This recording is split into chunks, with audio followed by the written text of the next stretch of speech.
मैं बैरिस्टर असदुद्दीन अवैसी साहब का तहे दिल से शुक्रिया अदा करता हूँ कि उन्होंने एक बार फिर से मुझ पर यकीन एतमाद जताया और उन्होंने औरंगाबाद ईस्ट से मुझे लड़ाने का फैसला किया है।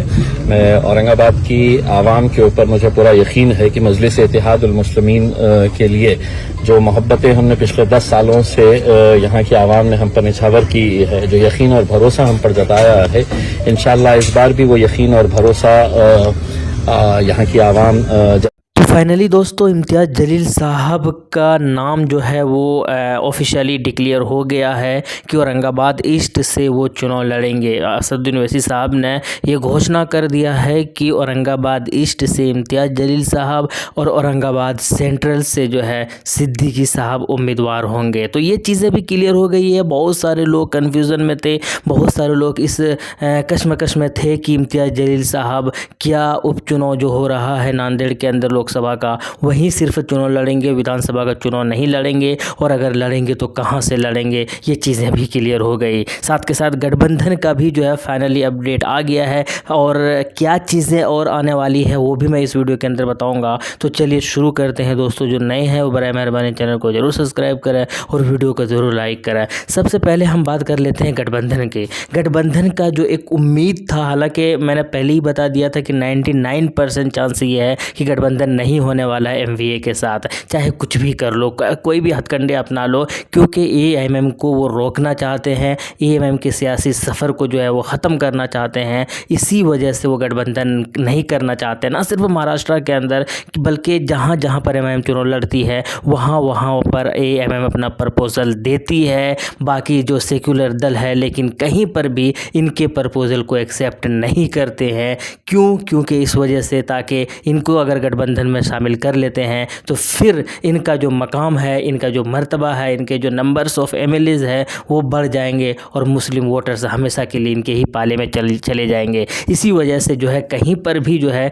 इनको इनके साथ गठबंधन नहीं करते हैं। ऐसे छोटी छोटी पार्टियों को अपने साथ शामिल कर लेते हैं जिनके पास एक भी एमएलए नहीं है, जिनके पास एक भी एमपी नहीं होते हैं, जिनके पास ज़्यादा कॉरपोरेटर्स भी नहीं होते हैं, लेकिन फिर भी उनको अपने दल में शामिल कर लेते हैं। लेकिन एएमएम को अपने साथ शामिल नहीं करते हैं। क्यों इसी वजह से ताकि जो है मुस्लिम जो एक वोटर्स है, मुस्लिम जो एक क़यादत है वो कहीं ना कहीं मजबूत ना हो जाए, एक साथ ना हो जाए और हमेशा के लिए एएमआईएम के सपोर्टर्स ना बन जाए। खैर जो महाराष्ट्र के अंदर भी यही चीज़ें हुई है कि एएमआईएम ने अपना एक प्रपोजल ज़रूर दिया था लेकिन फाइनली पूरी तरीके से जो है डिसमिस कर दिया गया है। एएमआईएम के साथ गठबंधन को पूरी तरीके से ख़त्म हो गया है। 1% जो चांस था वो भी जो है चांस ख़त्म हो गया है। अब फिलहाल एएमएम महाराष्ट्र के अंदर अकेले ही चुनाव लड़ रही है और उन्होंने घोषणा भी कर दिया है, अपने उम्मीदवारों का लिस्ट भी जारी कर दिया है और अब तक 7 उम्मीदवारों का लिस्ट जो है वो ऑफिशियली ही डिक्लेयर हो चुका है। उनमें से एक इम्तियाज़ जलील साहब है। असदुद्दीन ओवैसी साहब ने उनका भी घोषणा कर दिया कि औरंगाबाद ईस्ट से वो जो है प्रत्याशी होंगे। पिछले 2 चुनाव की अगर बात की जाए दोस्तों तो दोनों ही चुनाव के अंदर जो है इम्तियाज़ जलील साहब इस जगह से, इस विधानसभा से जो है चुनाव नहीं लड़े थे। 2014 की अगर बात की जाए तो 2014 के अंदर इस जगह से डॉक्टर अब्दुल गफ्फार कादरी चुनाव लड़े थे, 60,268 वोट लेकर आए थे। बीजेपी की यहाँ पर जीत हुई थी जो 64,000 वोट लेकर आए थे और कांग्रेस यहाँ पर तीसरे नंबर पर रहे थे और कांग्रेस कहीं ना कहीं यहाँ पर वोट कटवा साबित हुई थी और वोटों का बंटवारा सिर्फ कांग्रेस की वजह से हुई क्योंकि कांग्रेस सिर्फ 21,000 वोट लेकर आए और एमआईएम जो है 4,000 वोटों से हारे थे। तो इससे साफ पता चलता है कि कांग्रेस जो है कहीं ना कहीं अब एएमएम की वोट काटने का काम कर रही है। ये आपके सामने दलाइल है 2014 का जो ये नतीजा है। 2019 की अगर बात की जाए तो एक बार फिर से उसी उम्मीदवार को मैदान के अंदर उतारा था एमआईएम पार्टी ने और उस वक्त 2019 में एमपी बन चुके थे इम्तियाज़ जलील साहब। इसी वजह से वो विधानसभा चुनाव नहीं लड़े थे। तो इस वक्त जो है 80,000 वोट लेकर आए थे एमआईएम पार्टी और बीजेपी की यहाँ पर एक बार फिर से जीत हुई थी और सपा यानी समाजवादी पार्टी 5,555 वोट लाकर तीसरे तीसरे नंबर पर रहे थे, यहाँ पर भी साबित होती है कि एएमएम की जो है यहाँ पर दूसरे नंबर पर रहे थे, लेकिन वोट काटने का काम बाकी दूसरे लोग कर रहे थे। तो इससे साफ पता चलता है कि एमआईएम जो है अब आगे बढ़ रही है और वोट काटने का काम एमआईएम नहीं बल्कि कोई और जो है करते हुए नज़र आ रही है। इसके अलावा हम आपको बता दें कि 29 तारीख जो है नामांकन का लास्ट डेट है, तो ये तो साफ पता चल जाएगा कि 29 को या 28 को जो है ये चीज़ें क्लियर हो जाएंगी कि भाई कौन कौन उम्मीदवार होंगे, कितने उम्मीदवार होंगे महाराष्ट्र के अंदर एमआईएम पार्टी से, ये चीज़ें क्लियर हो जाएंगी। अब 1 या 2 दिन बचे हैं, इन 1-2 दिनों के अंदर ये सारी चीज़ें भी क्लियर हो जाएंगी। जैसे गठबंधन का भी क्लियर हो गया है कि गठबंधन का चांस फुल स्टॉप लग गया, हालांकि पहले से ही कम चांस था, लेकिन एक वक्त एक उम्मीद जगी थी इस वजह से, क्योंकि कुछ लोग, कुछ नेता एमवीए के अंदर जो है वो शामिल करना चाहते थे। खैर कुल मिलाकर अब चीज़ें यही है, नतीजा यही है, रिजल्ट यही है, अपडेट यही है कि गठबंधन फिलहाल किसी तरीके का कोई चांस नहीं है, एमआईएम अकेले ही चुनावी मैदान के अंदर है। इसके अलावा कई उम्मीदवारों को घोषणा जो है अभी होने बाकी है, जैसे वारिस पठान साहब भी उनमें से एक नाम है जिनका ऑफिशियली अभी घोषणा बाकी है कि वो कहाँ से चुनाव लड़ेंगे और कब घोषणा होगा, इस चीज़ का भी अभी देखना बाकी है। उम्मीद है 1 से 2 दिन के अंदर हो जाने हैं।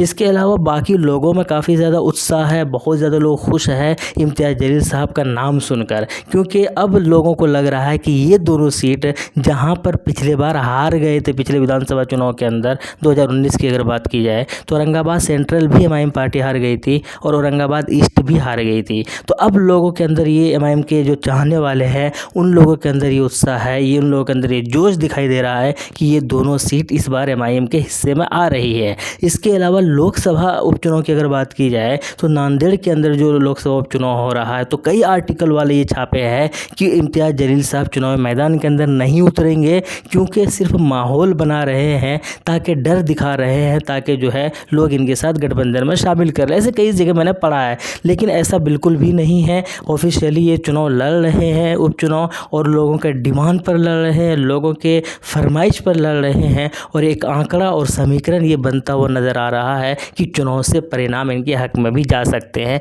इसी वजह से ये चुनाव लड़ रहे हैं। तो अब जो लोग ये कह रहे हैं कि नहीं, ये सिर्फ ये एक इस तरह का एक बयान दे रहे हैं कि चुनाव लड़ेंगे लेकिन लड़ेंगे नहीं, असल में तो ये बात गलत है, वो चुनाव लड़ रहे हैं। तो फाइनली इम्तियाज़ जलील साहब 2 जगह से चुनाव लड़ रहे हैं। एक जगह से तो नांदेड़ लोकसभा का चुनाव लड़ेंगे, जो उपचुनाव हो रहा है वहाँ से खड़े होंगे, उम्मीदवार बनाए गए हैं।